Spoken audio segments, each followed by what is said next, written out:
ગામના છેડે એક નાનકડા ઘરમાં પોતાના 10 વર્ષના દીકરા આરવ સાથે રહેતી હતી. 5 વર્ષ પહેલા પતિના અચાનક અવસાન પછી નૈનાનું આખું જીવન જાણે અટકી ગયું હતું.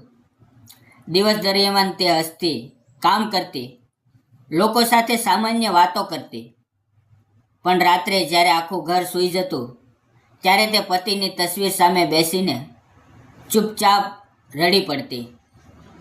આરવ ઘણીવાર ઊંઘનો ઢોંગ કરીને પોતાની મમ્મીને જોતો અને વિચારતો કે દુનિયાની દરેક મમ્મી હસે છે, તો મારી મમ્મી કેમ નથી હસતી?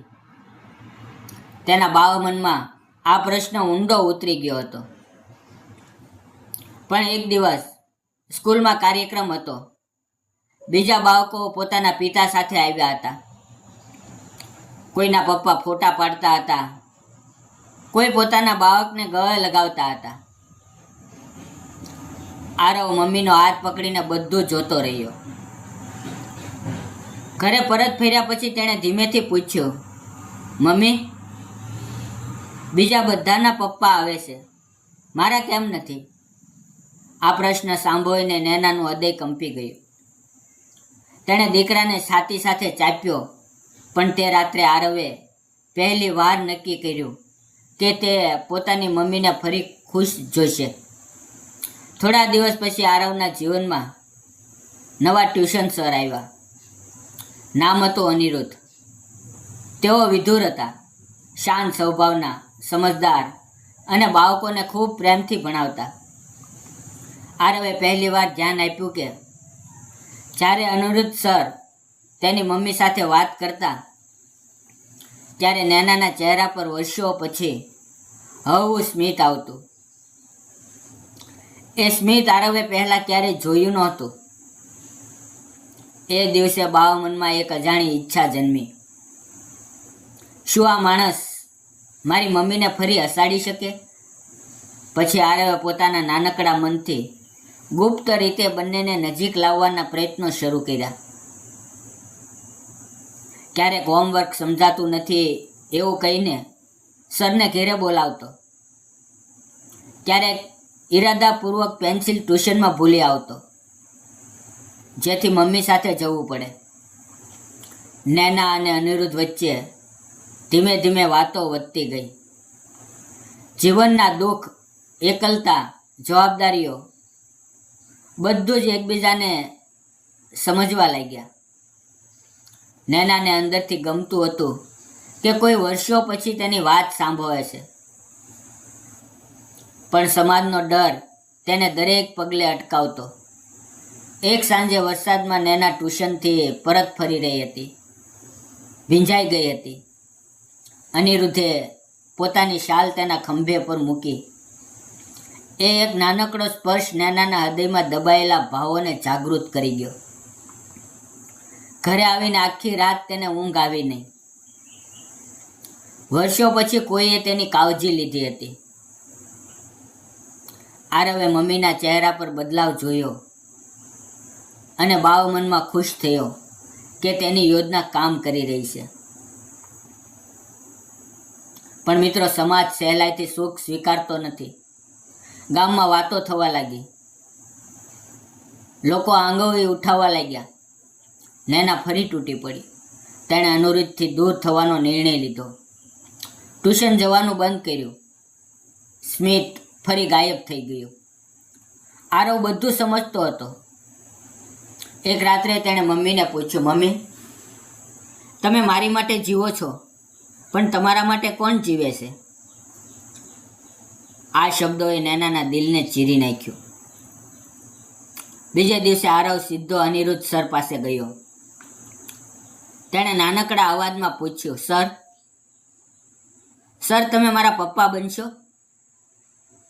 અનિરુદ્ધની આંખોમાં પાણી આવી ગયું. તેણે આરવને ગળે લગાવી દીધો.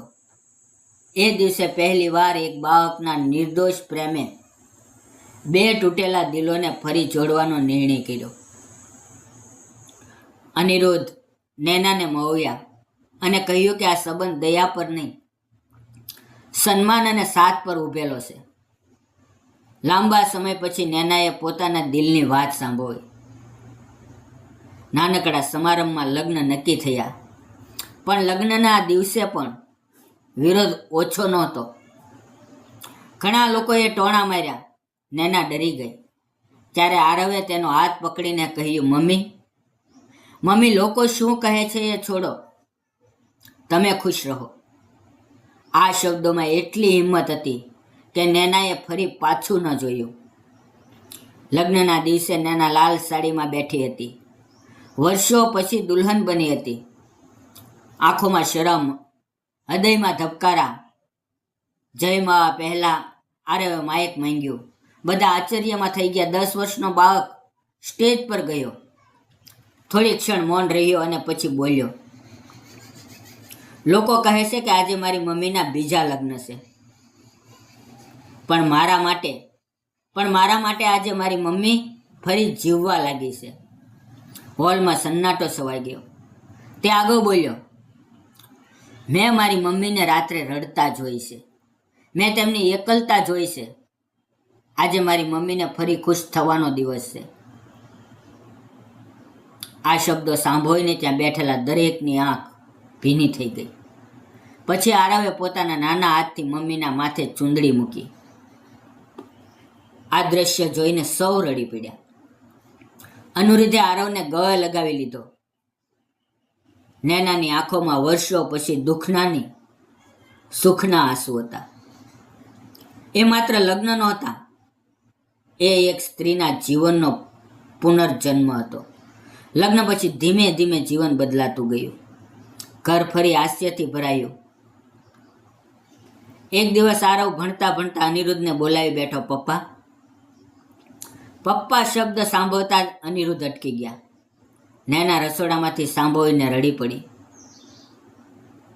એ એક શબ્દે 3 જીવન પૂરા કરી દીધા. વર્ષો પછી સ્કૂલમાં ફરી કાર્યક્રમ હતો. આ વખતે આરવ વચ્ચે ઊભો હતો. એક બાજુ મમ્મી, બીજી બાજુ પપ્પા. શિક્ષકે પૂછ્યું, તમારો હીરો કોણ? ત્યારે આરવે જવાબ આપ્યો, મારી મમ્મી. કારણ કે તેમણે ફરી જીવવાનું શીખ્યું. અને મારા પપ્પા, કારણ કે તેમણે અમને અપનાવ્યા. આખો હોલ તાળીઓથી ગુંજી ઉઠ્યો. કારણ કે એક નાનકડા બાળકના નિર્દોષ પ્રેમે તે સાબિત કરી દીધું હતું કે એકલતા પણ મૃત્યુ જેવી હોય છે અને પ્રેમ ફરી જીવન આપી શકે છે. એ દિવસે આરવે સ્ટેજ પર જે કહ્યું હતું તે માત્ર પોતાની મમ્મી માટે નહોતું, સમાજની દરેક એવી સ્ત્રી માટે હતું જે સમાજના ડરથી પોતાનું સુખ દફનાવી દે છે.